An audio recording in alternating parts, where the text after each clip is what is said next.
am a teacher by profession. I teach in the Philippines for 17 years before I came to Malaysia. Then I tried working in a nursing home. I tried working as tuition or tutor. I tried to apply clerical works, but I end up with a part-time lecturer in a certain university here. And then I do also networking business. Then I stay here for 15 years already. But still, I can say no place like Philippines. FFAAM, or Federation of Filipino Associations in Malaysia, is an umbrella organization now containing 43 individual groups.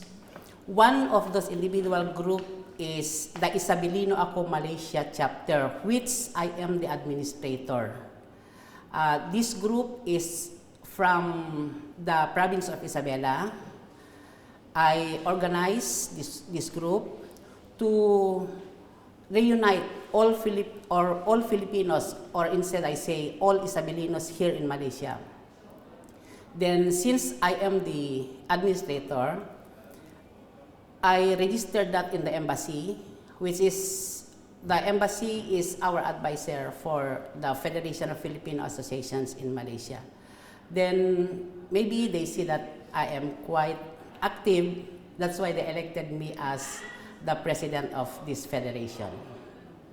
The Federation of Filipino Association in Malaysia is, the main objective is to unite, to help all the Filipinos here.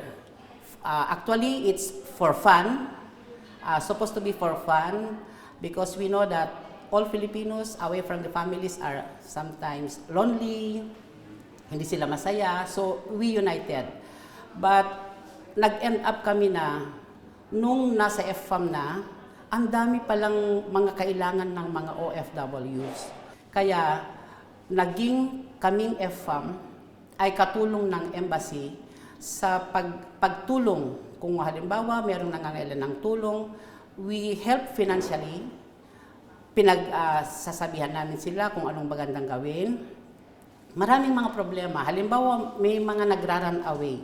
Because there are OFWs here, turn up, run away. Kasi hindi nila ma-endure yung ginagawa ng employer. Meron pa yung mga na-abuse. So they choose to run away even they know that outside they will be facing immigration struggles. Kasi hinuhuli sila, mawawalan na sila ng papel. So that is one of the role of the FFAM. Tumutulong kami. Some we help financially. Kung merong mga namamatayan, meron kaming nakaalot na income from the FFAM na binibigay sa natulong. Halimbawa, merong na hospital, tumutulong kami. We just talk with the leaders, nangongolekta sila ng voluntary contribution.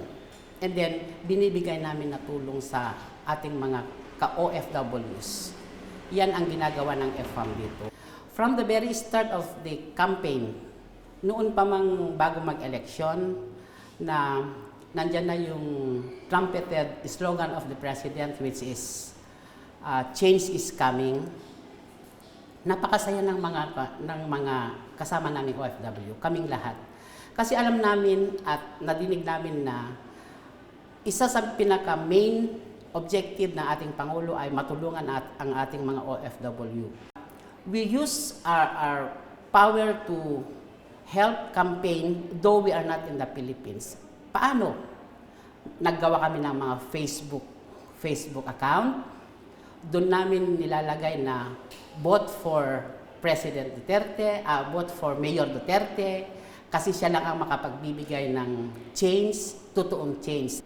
At totoo nga, hindi kami nabigo dahil mula nung nalukdok siya, nakita namin na meron na pagbabago. Kaya nung malaman na pupunta si Presidente dito, sa Facebook chat namin na FFAM, walang tulugan yan. 24 hours, maraming mga nag-comment.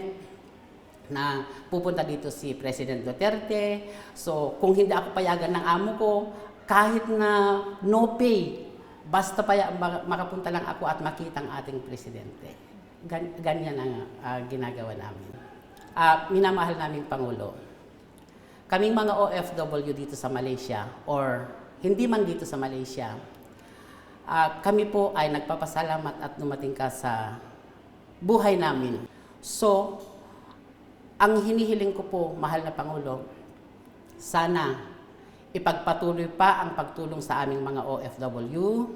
Sana po pag-ibayuhin pa ang tulong na pwede niyong ibigay sa aming mga OFW.